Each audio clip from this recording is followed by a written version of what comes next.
Good morning, everyone. Thank you so much for having me. I truly appreciate the opportunity to be here with you today. I know you could be anywhere doing anything, so I don't take it lightly that you've chosen to spend this time with me. My goal is to make it worth your time, so let's dive in. It is estimated that 60% of individuals find themselves trapped in an unhappy marriage. It's estimated that 70% of individuals are working in jobs that they utterly despise. Approximately 40 to 70% of family caregivers exhibit clinically significant symptoms of depression, with about 25 to 50% actually meeting the diagnostic criteria for major depression. Approximately 32% of Americans feel compelled to match their spending habits of friends or families, everybody trying to keep up with the Joneses, with this figure actually rising to 62% among Gen Z individuals. We have an epidemic on our hands. We have an epidemic of trading our minds, our bodies, and even our souls in return for a false sense of peace, a return for unrequited love, and the systematic withdrawal of the very essence of who we are. But I believe that some of us were born into this world, chosen to break the generational cycles of those that came before us. And for those of us who are, there comes a time when the call to live as we were meant to live becomes louder than the voices that for all of our lives have been screaming and clamoring to keep us in our place. That call is clear and that call is unmistakable because within it, a courage is stirred up that you've never felt before, or perhaps you've suppressed for a lifetime. I have heard this call throughout my life during the lowest moments where I suffered abuse and betrayal from those closest to me, and from the times I betrayed myself in an effort to keep their love. This call led me to make a break for freedom after spending 36 years in a state of disempowerment and self hate. And I'm so thankful that my story didn't end there. And the truth of the matter is that your story doesn't have to either. So, my goal in speaking to you today is to be the catalyst that awakens that same spirit in you and places you firmly on your own journey to self love and empowerment. So, who am I talking to today? I'm talking to people pleasers, codependents, and those of us who, throughout our entire lives, have experienced the systematic stripping of our autonomy and sense of self. My hope is when you leave here today, you'll know how to regain your sense of safety, even when the world around you feels unsafe. You'll be able to regain your sense of self and identity, even after being disconnected from it for years or maybe even decades. You'll be able to create a sense of identity and worth and inner confidence, even if you've never felt confident a day in your life. You'll be able to take decisive action towards the life of your dreams, even if all the circumstances in it seem to keep you from doing so. You'll become truly empowered without needing that external validation to tell you that you are. You will discover the true meaning of life as you wish it to be so that you never feel directionless again. My mission today is to help lift the fog of people pleasing and codependency by helping you chart a path forward so you can start living the life you were meant to live and you can start living it on your own terms. Now, if you're anything like how I was, you're probably someone who's either experienced one or several life altering traumatic events. Trauma that ultimately stripped you of your feeling of inner safety in the world.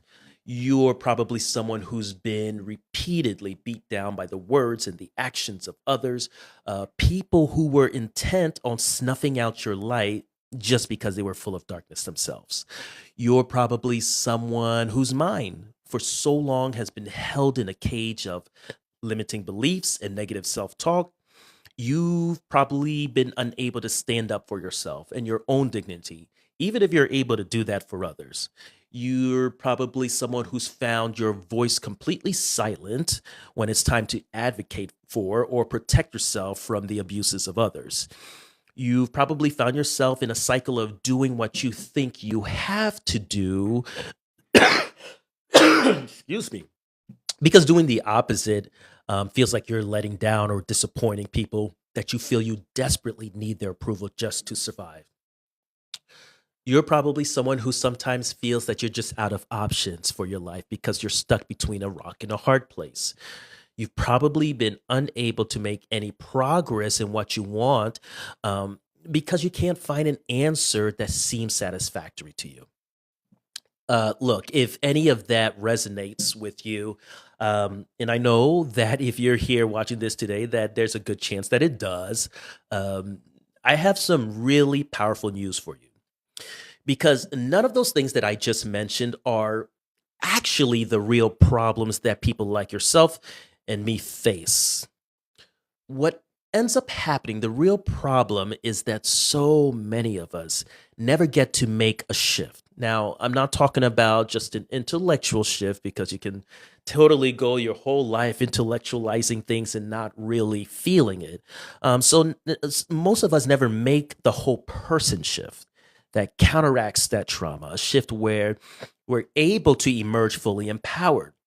But here's the thing, when you actually finally make that shift, I'm here to tell you that you'll be able to stand up for yourself and you'll be able to have your voice heard regardless of the implications to your relationships. You'll be able to create a sense of safety in your body and in your mind, regardless of all those people around you who are doing their damnness to make sure you don't feel that sense of safety. A cool thing that happens is that you'll be able to observe with complete detachment. People being disappointed in you, people, expressing negative emotions because you're not doing what they want you to do, without sinking to self betrayal to appease them. You'll become intimately acquainted with your intuition and you will put your highest good above that external noise.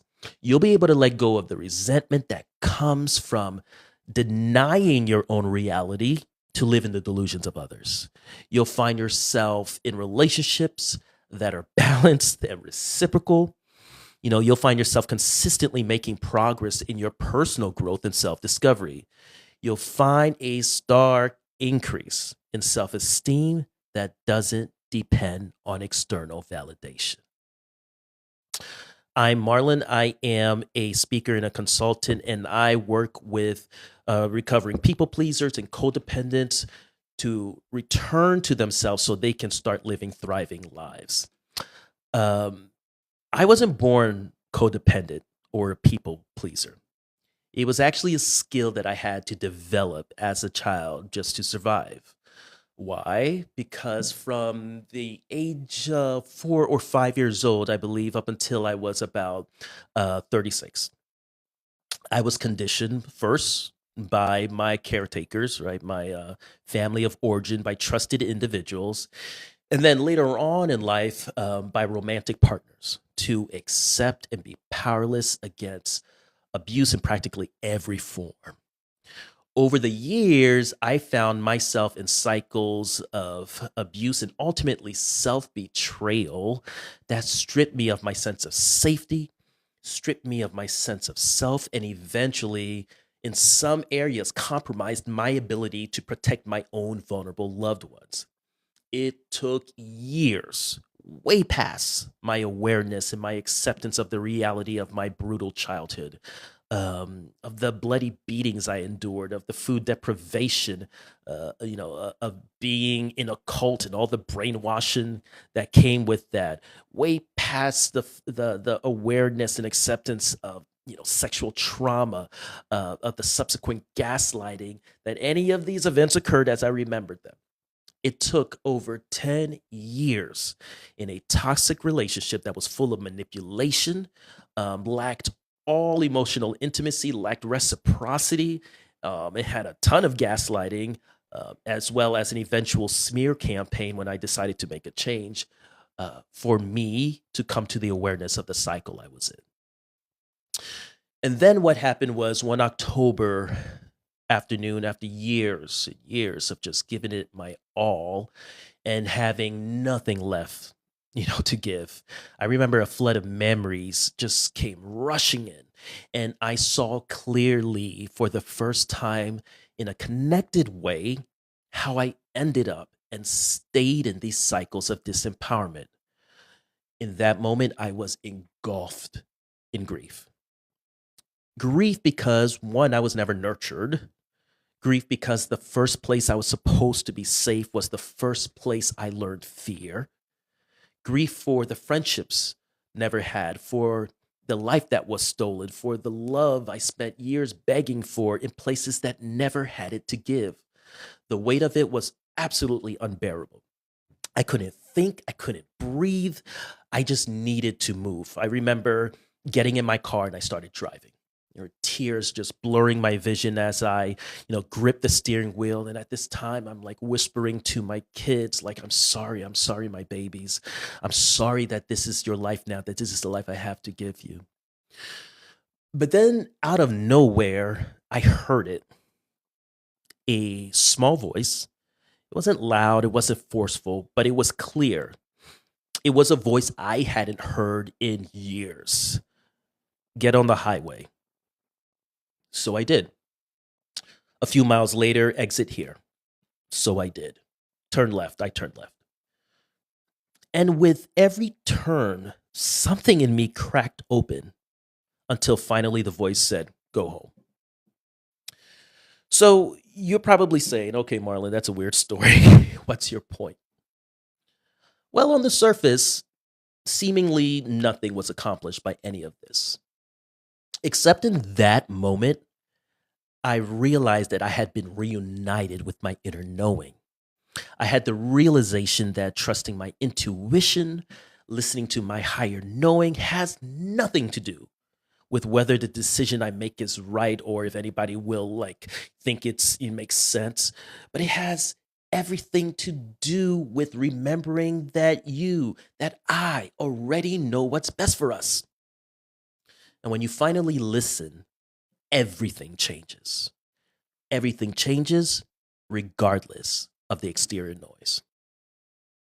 I found in my life that it is so easy to fall into the trap of looking for a solution that's outside of you that can be handed to you, where you suddenly create the life that you want to live, right? Where everything is handed to you and you feel like, okay, I'm okay now, right? But that's not how it works. In my experience, I've discovered that there are 5 incremental shifts that you've got to make. That any recovering people pleaser or codependent needs to leverage to unlock their full potential and then live life on their own terms. And today I want to share them with you, these 5 epiphanies that I came across, beginning with the very first one. And this is absolutely the most important one. You have to tell the truth. You have to tell yourself the truth about the situation in front of you. This was precisely the first shift I had to make to regain my sense of self. Looking back, it's easy for me to draw like a straight line from beginning to end to witness how I lost my personal power. But in those moments, so much was hidden from me. So much was shrouded in the haziness of plausible deniability. And I'm sure that many of you can testify to the accuracy of this, right? Losing your sense of self and identity isn't something that happens overnight. The stripping away of your sense of personal power is a slow descent into a void. And the people and institutions working to strip you of power, they rarely show up a sign, show up holding a sign that says, like, I'm a monster and I will destroy your life until I have no more use of you. That's not what happens. If you're someone who's experienced any form of ongoing manipulation or abuse, you know that it's complicated. It's complicated because often you feel a sense of responsibility. You may have shared some of the happiest moments of your life with these people. as well as the darkest days. And so now you're in a situation where you're left constantly evaluating like which one bears a heavier weight on your lived experience. So, if you're like me, what ends up happening is we end up excusing inexcusable behavior because we believe that these people just need one more chance, right? One more conversation, one more letter, one more carefully crafted communication that's filled with compassion and to show them how much they're hurting us, and then they'll finally get it, right? They'll finally apologize for their behavior, change their habits. But that never happens, right? It never happens. And then with each excuse, with each denial of our lived experience, we lose a little more of ourselves. And the line between the gaslighting and reality becomes increasingly blurred. The only way to break through that fog is to begin facing the truth about what's happening and call it by its name. Because when you call it by its name, you can then find the solution to combat it. In my life, I found myself in such a thick fog because I refused to face the truth of my lived experience. But it wasn't just because I was avoiding it. The truth is, it's my natural personality uh, to think that I'm just one solution away from fixing whatever problem I'm facing. So I tend not to give up ever. And this has definitely been invaluable to me, but it's also a two edged sword. If you're like me, you may have noticed that you may hang on to people or situations a lot longer than you should when all the indicators show that they shouldn't remain in your life. That was certainly the case for me. I remember a defining moment for me came in a therapy session after having worked with my therapist for years on the same issues within my relationship. She quite bluntly told me either I accept the situation as is, knowing that it will never change, or make a decision to move on. She then challenged me to take out my journal and to write down all the characteristics that I needed in a partner and to ask myself if my then partner reflected that. As you may have guessed, the answer was a resounding no. And in that moment, the fog lifted. But now I had a decision to make: stay to my own detriment or leave with at least the hope of tomorrow. I had no other choices. Clarity of what your next moves need to be comes simply from focusing on the facts of what's in front of you right now. It comes from telling yourself the truth. There is power in truth. It sets the foundation for every breakthrough you're about to have. Because once you see the truth clearly, there's only one question left: what are you going to do about it? And after you answer that question, the only way forward is to embrace radical responsibility. I spent far too long resenting the lack of reciprocity and the constant disrespect from the people in my life, especially when I was showing up consistently, right? I kept asking myself, why can't they do this? Why do I have to beg for the bare minimum? Why does this keep happening to me?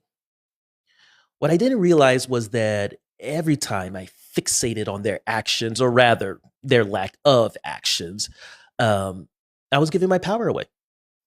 I was waiting for someone else to change. I was waiting for someone to finally treat me the way I deserved, waiting for someone to fix what was wrong in my life. But the truth is, no one was coming to save me. It was never about them, it was about me. And the moment I stopped waiting and I started taking radical responsibility for my own life, everything shifted. I stopped looking for permission. I stopped trying to make people see my worth. And instead, I focused on creating the life I wanted on my terms. Because real power isn't about convincing someone to value you. It's about knowing your worth, enforcing your boundaries, and moving forward with or without them. Anything else leads to resentment. One of the key realizations I had came from finding myself in my anger, actually, instead of losing myself in my resentment. And I'll explain in a minute. Anger, or the thing about resentment, is that it's disempowering. The reason why we resent is we feel powerless to change our circumstance. And then what happens is that we're just waiting for something outside of us to change. Disempowerment. Anger places the appropriate emotion onto the perpetrator, and then it requires us to do something about it. Either accept the situation as is, like my therapist said, knowing that it's not going to change, or you make the choice to remove yourself from the situation. Another important thing is anger connects you to that part of yourself that is deeply caring and protective of you. The part that as a child needed your caretakers to do that for you. But we're not children anymore, right? So as an adult, we get to do that for ourselves. I remember when I finally put the pieces together about the type of relationship I had endured.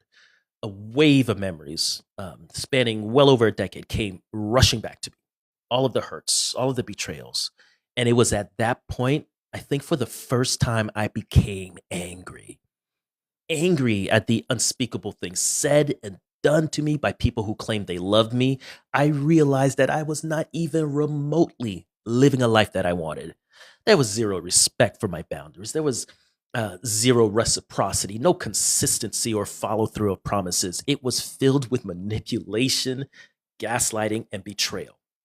So then I had to ask myself, what would someone who loved themselves completely and unconditionally do? For me, the answer to that question led me down a path of the single hardest decision that I've ever had to make. But in that moment, the self love I had rediscovered dissipated the resentment I was carrying. And by acknowledging and validating my anger, I found the steps that I knew I had to take. And I believe if you follow your anger versus succumbing to resentment, you too will know. You too will know. Now, it's not as easy as just saying, I'm angry, and then calling it a day. The truth is, the reason why we find ourselves in cycles of disempowerment is that over time, we've just shut down that internal voice that exists to care for us. But that doesn't have to remain our reality. We can take back our power. We absolutely can rebuild self trust, but we have to tap back into our deepest wisdom, our intuition. A big part of being a people pleaser is, as we mentioned before, just looking outside of yourself for permission. And what you're looking for is supporting evidence that you've made the right choice, that you're okay, that you're a good person, that you're acceptable. And if you're anything like me, you've developed a super sense of knowing whether the people around you approve of you on any given day. As I honed this survival skill, and that's what it is, what I didn't realize was that my intuition decreased in direct proportion to that skill becoming stronger. I remember constantly seeking validation, feeling like I needed someone to co sign my ideas, to co sign my thoughts and plans. Why was because, my past was so different from everyone around me that it made me feel that there was something inherently wrong with me, like I was deficient, that I lacked, while everyone else around me was normal and advantaged and free. I assumed that they had all the answers only because for so long I had been sheltered from the world. Um, Looking back, though, I realized these same people that I thought weren't burdened emotionally like I was were people that lied to each other constantly, lied in their relationships, uh, kept secrets that would harm each other, gossiped about each other, about the loved ones in their lives, had no real emotional intimacy. But on the outside, they looked solid, right? It's all a facade. It's all a mirage, smoke and mirrors. But my sense of autonomy and my voice and my belief that I had the right to exercise that voice was so non existent. All of this emotional suppression just cut me off from being connected to my inner self. And there came that point where I was just like desperate to be reunited. But you'll find that rebuilding trust does not happen overnight, right? Just like the loss of it doesn't happen overnight. What's so interesting for me is that it didn't even happen intentionally that I rebuilt trust with myself. It was a result of a 4-year fast-paced journey of self improvement. And what's ironic is that it came about with me starting my business. Um, you would think it's the opposite, right? Like, you become a better version of yourself and then you can do something great. There was something about the building of the business that I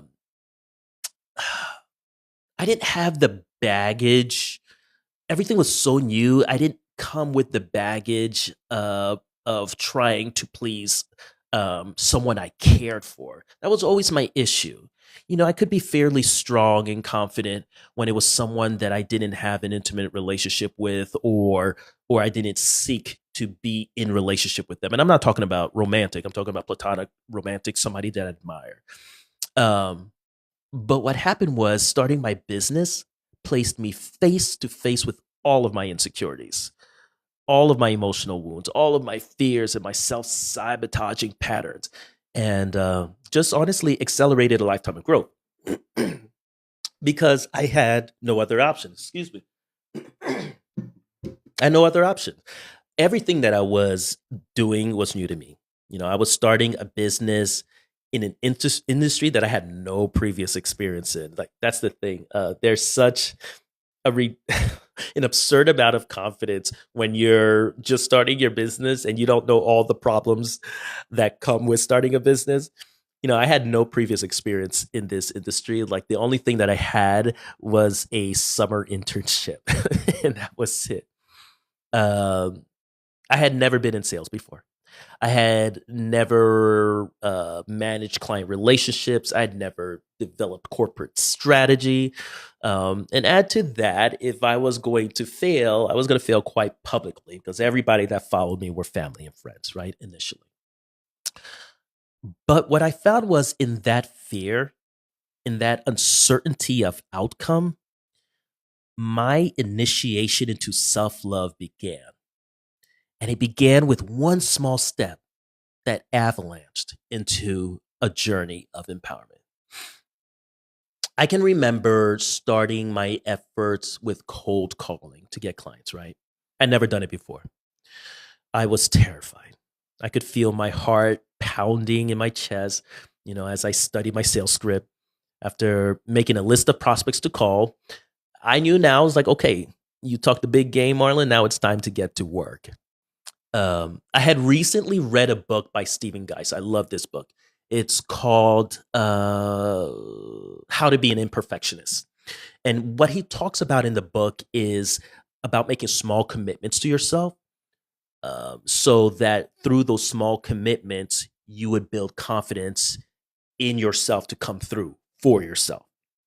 So I made a small commitment to myself that no matter what, no matter how I felt, I was going to make at least 10 cold calls a day. So what I did, I don't have it here, I have it in my other office. I took out a shot glass and I placed it on my desk. And I took out 10 pennies. And I began dialing. And with each call that I made, I would put a penny in the shot glass. I remember that first call being brutal.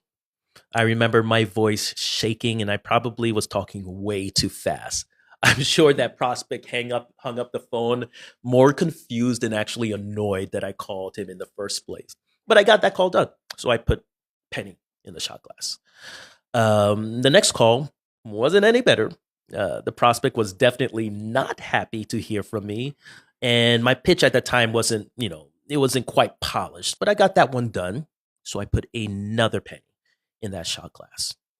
By the third call, I felt a tiny bit better. I had a little bit of momentum, but no positive result. But I got that one done, so I put another penny in the shot glass.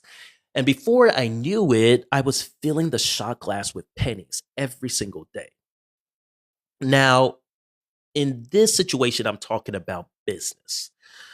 What I learned was what this ritual did for me was give me proof that I could rely on myself to be consistent and to follow through on commitments, even though up until then, everyone else in my life could not.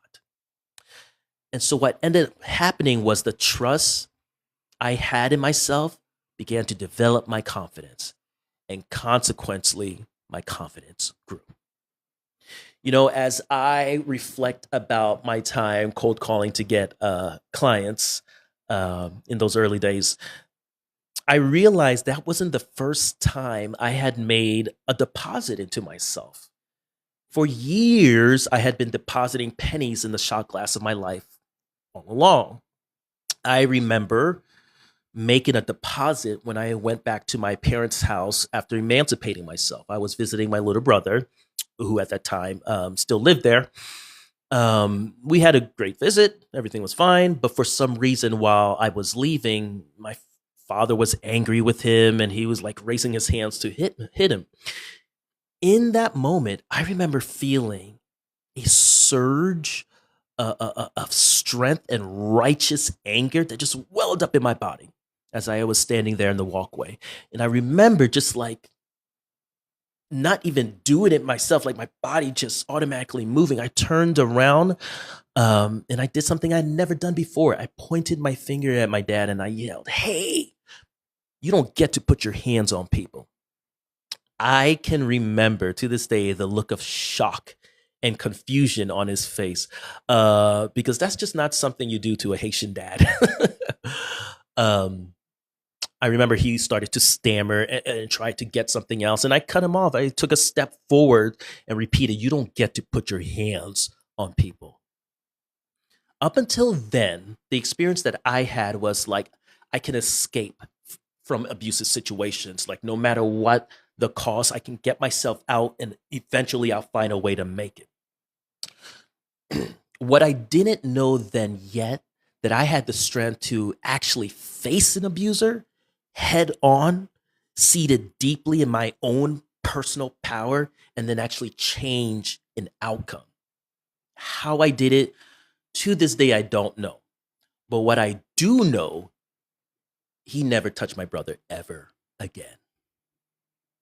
And so, with that deposit in myself, my confidence grew. I remember making a deposit into myself when I enlisted in the United States Marine Corps. Excuse me. I spent about 13 weeks, intense weeks, pushing both my mind and my body to its limits. There was, of course, the nonstop incentive training. If you've gone on the internet, you've seen those videos of the drill instructors, yelling and cussing out the recruits until there's nothing left of them, killing bodies. um, there was those grueling humps, the obstacle courses, time on the rifle range, and more. Uh, the biggest thing though was what culminated into the Crucible. Now, the Crucible is a 50-hour day and night exercise. You are humping over 48 miles. You are carrying over 40 pounds of gear. I was so exhausted during the night march from the squad base to the staging area that I actually do not remember even making the march.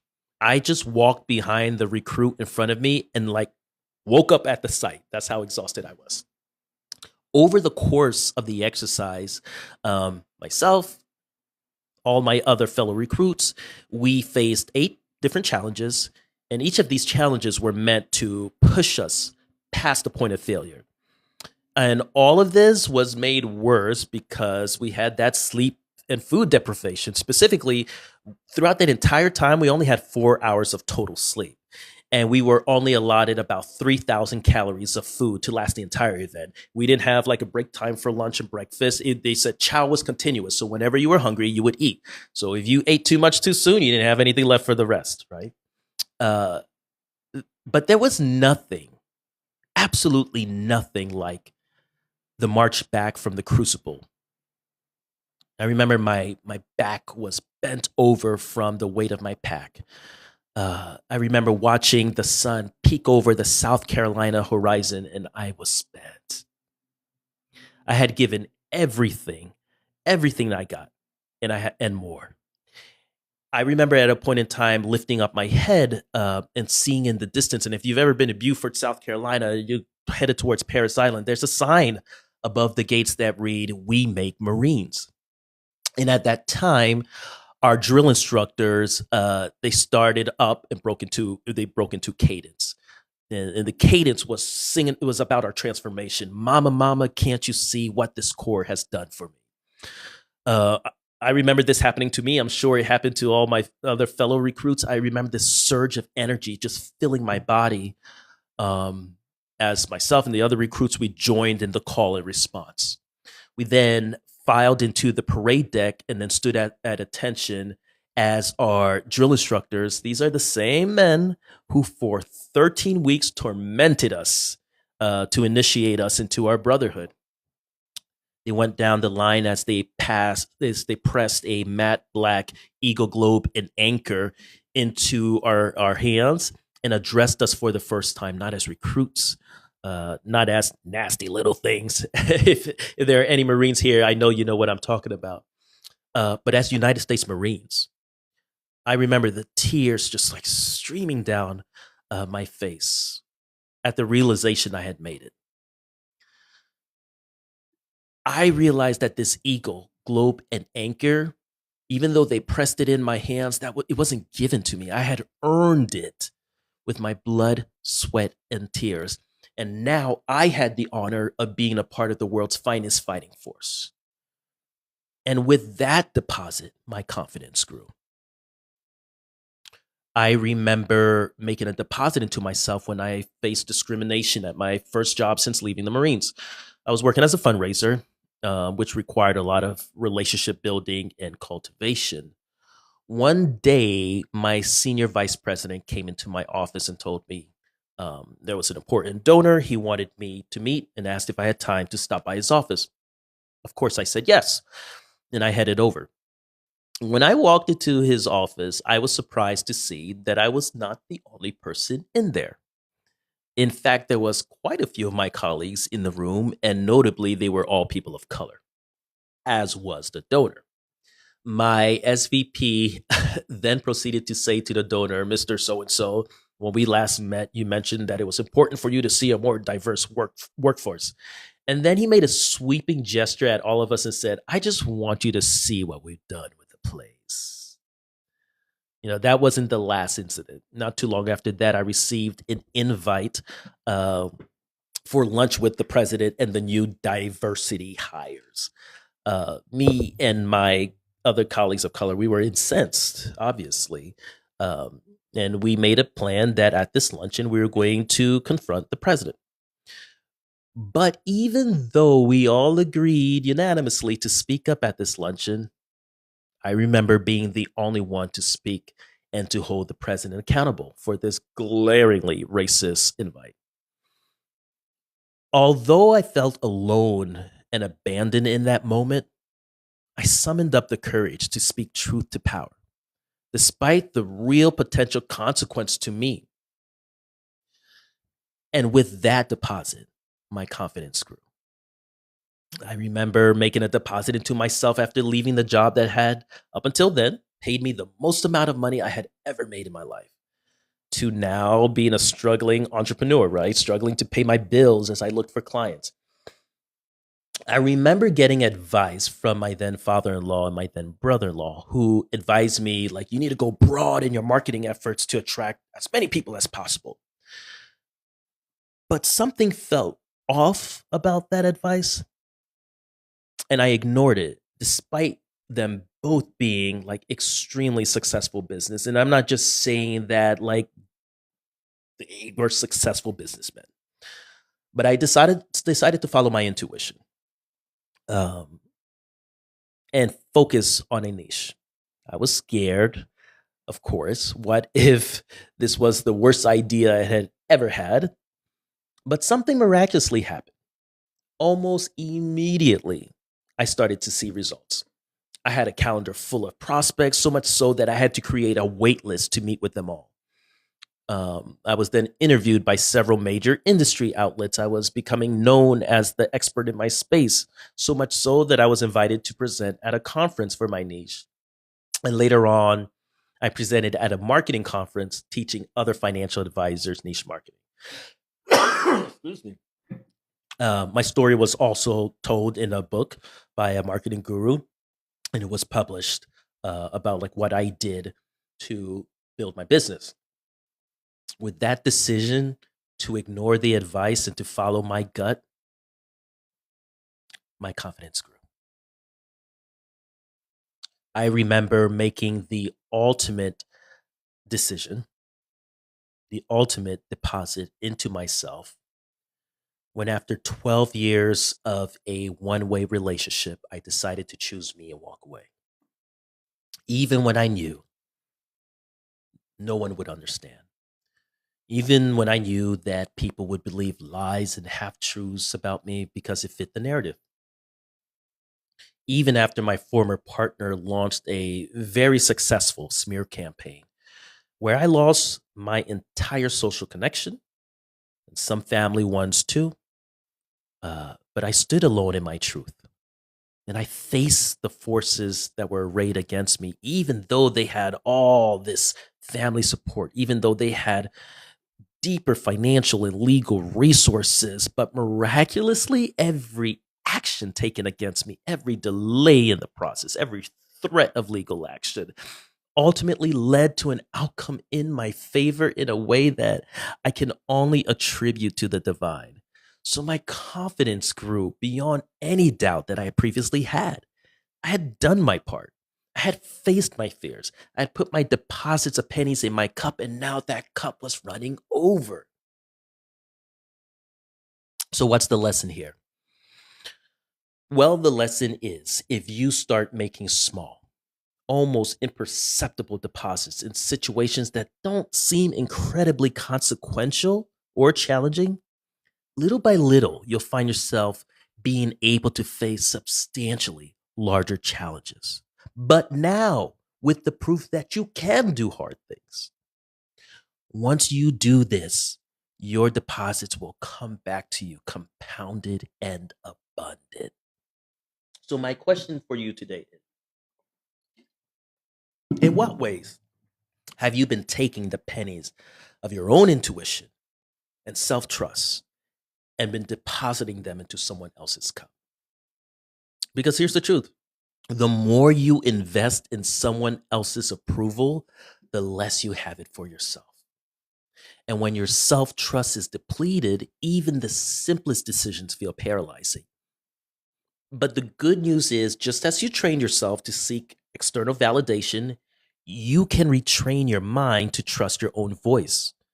Rebuilding that trust starts with shifting how you see your choices and rewiring your mind to think in possibilities instead of limitations. So much of the anxiety we experience around decision making because we feel limited in our it happens because we feel limited in our options, because we believe whatever choice we make somehow is cemented in the universe forever. So we agonize over making the right choice because we don't think we can choose again. But this mindset of limited options is one of the primary factors that keep us stuck. We simply are not going to move if we do not believe there's a path forward. That's why we've got to train our minds to operate in the realm of possibility. So let me ask you something. Are you truly living the life that you want to live? I'm not talking about a life that you tolerate is good enough, not the life that you settled for, but the life that ignites you, empowers you, and makes you feel fully alive. If you hesitated even for a second, I want you to ask yourself this: if I could live any life I wanted, would I still choose the one that I'm living right now? Sit with that. Be honest with yourself. Tell the truth. Because for far too long, many of us have let other people's expectations, approval, and opinions dictate our lives. We've handed over our power, thinking if we just tried harder, if we loved more, or proved our worth, things would change. But that's the losing game. And today, I want you to see how you can break free from it. If you're not living the life you truly want, ask yourself, what would the version of me who loved themselves unconditionally do about it? That version of you, the one who refuses to beg for reciprocity, the one who doesn't shrink for anyone, the one who moves forward regardless of who approves, is already inside you. They've been waiting for you to listen. So the real question is, then what is the smallest, most consistent step I could take starting today to begin listening to that intuition and creating the life I want to live? Because here's the thing: fear will try to stop you, doubt will creep in, your mind will flood with all the worst case scenarios. But let's flip the script over right now. What's the best thing that could happen if you took those steps? Not the worst, not the what if it goes wrong, but the best case scenario. Because if you never consider the possibility of success, you're going to fall, you're going to fail.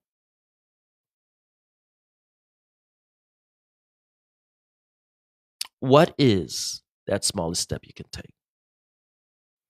If I could achieve the life I want without the worst case scenario ever happening, what choice would I make? That's one that I like all the time. I have it on my desk, a sign that says, if I could get X without Y happening, what would I do? How would I do it? That's the answer. That's the step forward. That's the path to reclaiming your power and living on your own terms. The only thing left to do is to take that step. But let's be real. Uh, Trying to just negate the worst case scenario by positive thinking, sometimes it helps, but it's a crutch. It's definitely not a permanent solution, because true power doesn't come from eliminating risk. It comes from seeing the thing you fear, recognizing that it stands between you and your highest self, and then choosing to move forward anyway. Only then can you completely break free. Only when you embrace the cost to earn your breakthrough. I talk about this all the time. I do not believe that there's any such thing as confusion when it comes to decision making. There's only pain avoidance. There is no such thing as I'm torn in between. There's only avoidance of discomfort. There's no such thing as what if I make the wrong choice? There's only fear of external perception. You have to be willing to accept the negative or undesirable consequences of your decisions, because that's where your freedom lies. As I reflect on having to make the most difficult decision of my life in telling my wife I wanted a divorce, I remember feeling confused at the time, but honestly, not for long. Because clarity came to me when I realized I wasn't confused about wanting a divorce. All I was doing was avoiding the pain and discomfort that was bound to happen because of it. On those top fears was that I was afraid of the stereotype of the black father abandoning the vulnerable white mother and the children. Even though I did no such thing, even though I have always been an above and beyond involved and wonderful father to my children and remain so today. But I was battling that guilt from that. I was battling the guilt of my wife having to figure out her financial life without me. Because since I was a financial advisor, I did most of the administration of our household, right? Like the budgeting, the transferring money to what accounts, etc. And now she would have to do this all on her own. Excuse me. I was afraid of the narrative that I had given up way too easily on my marriage. Despite me having been in therapy for the better part of my adult life, and despite me begging her for years to attend therapy herself to make our relationship better, only for her to do it when I decided to walk away. But I knew that that narrative would be out there. I can remember the guilt that engulfed me when my in laws, one by one, attempted to manipulate my decision to leave, because for them, the appearance of a unified family is absolutely more important than the pain that I was undergoing. I can remember the fear that gripped me when I realized that I was successfully isolated from my entire social network because of a calculated campaign to do just that. I remember the feeling of being in danger when I saw that I was standing alone in truth against old friends and old family members that had an enormous amount of resources, or enormous amount of legal and financial resources, while I had no family or friends behind me except for two close friends. But I knew on the other side of fear and danger and uncertainty of outcome lay my life, my freedom, my destiny. So I looked at the consequence right in the eye and I welcomed them as a friend. I remember music is very important to me, and I remember just singing to myself over and over again this song that I learned in church. No weapon formed against me shall prosper; it won't work. And then I would sing, "Ooh, child, things are going to get easier." So, how can you get to a place where you embrace the cost, where you willingly accept negative consequences in exchange for your freedom? Well, first you have to understand that taking back your power will absolutely infuriate everyone and anything that has everything to gain by you being disempowered. Facts. You also have to realize that consensus is not required to determine your reality. The truth of your lived experience does not require the co-signature of anyone, let alone people, the abusers and their enablers. And then finally, and this is like so important, don't try to manage your emotions about the situation. Don't push them down or try to gaslight you into that you don't feel those ways. Feel them and let them exist, but manage your actions. It's okay to be afraid, but you still need to move. This is your superpower. People stay stuck in bad situations because they're avoiding the other set of bad that comes with their choices. But this is how you become truly empowered, uninhibited by the emotions and the opinions and the judgments of others. You let them rage. You let them slander you. You let people misunderstand you, and then and you refuse to try and change their perception, because when you accept the bad, when you face the negative consequence and devour it like a delicacy, that is when you ignite your momentum. The truth of the matter is, sometimes you just have to look at your old life and everyone in it and all the things in it trying to hold you down, and you got to burn the boats and never look back. So if you find yourself in a state of tug of war between that disempowered version of yourself and the empowered one that just needs to feel a little pain to move forward, I'm telling you today to burn the boats. Burn the boats, burn the boats, burn the boats, because that is where your freedom lies. That's where your freedom lies. When we started this talk, I promised that you would leave knowing how to regain your sense of safety even when the world around you feels unsafe, that you would know how to regain your sense of self and identity, even after being disconnected from it for years or even decades. You would know how to create a sense of inner confidence, even if you've never felt confident a day in your life. And you would know how to take decisive action towards the life of your dreams, even if all the other circumstances in it seem to keep you from doing so. You would know how to become truly empowered without needing external validation to tell you that you're empowered, and that you would finally be able to discover the true meaning of life as you wish it to be, so that you never feel directionless again. And then simply now you have a choice. You can either walk away from this with the weight of your past just heavy on your shoulders. You can keep living the life that's been dictated by fear, doubt, and the expectations of others. You can continue living a life that's shaped by the limits others have placed on you. You can stay where you are, living the same story, bound by the same fears, and letting life continue to pass you by. Or you can choose a new path, a path where you reclaim your power, where you stand tall in the face of your pain, and where you declare to the world that you are worthy of the life you desire.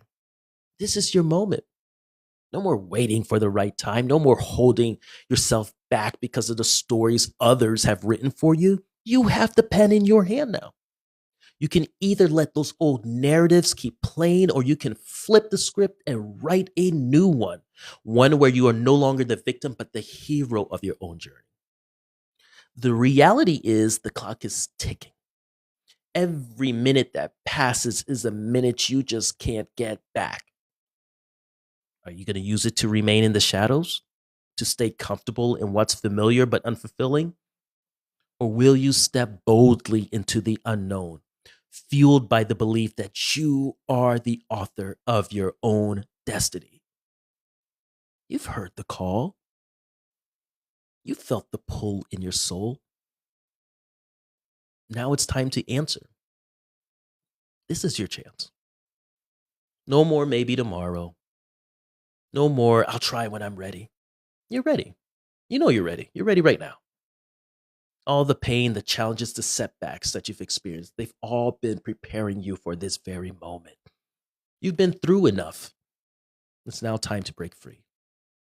The choice is yours, your life, your freedom, your destiny. It's all waiting for you, but only if you take that first step. Believe me when I tell you that you are powerful beyond measure. You are capable of greatness. So let today be the day that you choose to rise. If you want to make a commitment to living the life that you are meant to live and living it on your own terms, if that's what you want, I've set aside some time in the next 48 hours to speak to you personally about how you can ignite momentum to start living the life you want to live on your own terms. Whatever these blocks you are feeling, the narratives that you're feeling that are keeping you from moving towards your ideal life, believe me when I say I've been there. I know how to overcome it. On our momentum breakthrough call, we'll do a deep dive to discover exactly what's needed for you to start living your ideal life, and we'll map that out together. While this breakthrough session is free, I want to be very clear that what I do certainly isn't for everyone. Um, it's for deciders and not questioners. You have to come with the conviction that you're ready to make a change. And I say this with no judgment because I went through the same thing of just information gathering for years in hopes that more information would be key to transformation. And boy, was I wrong. If you're just window shopping for good ideas or for more information, you're not going to find real value in this. This isn't for you. But if you feel completely done with your current situation, you're sick to death of it, and the only thing you're waiting for is a map and a compass, then this is for you. You have to be someone who's inspired by the possibility of the future. You have to be willing to make necessary lifestyle changes based on the solutions we discovered. You have to be resourceful in implementing solutions. The bottom line is together we'll craft the blueprint, but you got to bring the action. Now, you may be wondering why I'm doing this after having been a financial advisor. Well, this is personal for me. I am a big believer that we get to assign meaning to everything in our lives, the good and the bad. So I'm doing this because I refuse to let the trauma and abuse and setbacks I experience in life be for nothing. I choose to assign meaning to it by dedicating my life to empowering people to live the lives they want to live and live it on their own terms. That's my personal mission. So if that's what you're ready to do, I want you to head over to ignitingmomentum.co. That's ignitingmomentum.co to schedule your call with me. Grab whatever appointment time works for you, but do move quickly because my time slots tend to fill up quickly. Friends, this, you got to remember, the thing with healing, it's not about like getting rid of the shadows. It's about learning to thrive in your own light despite the shadows. So rise today, rise tomorrow, and rise always because the shadow doesn't stand a chance. Thank you and take care.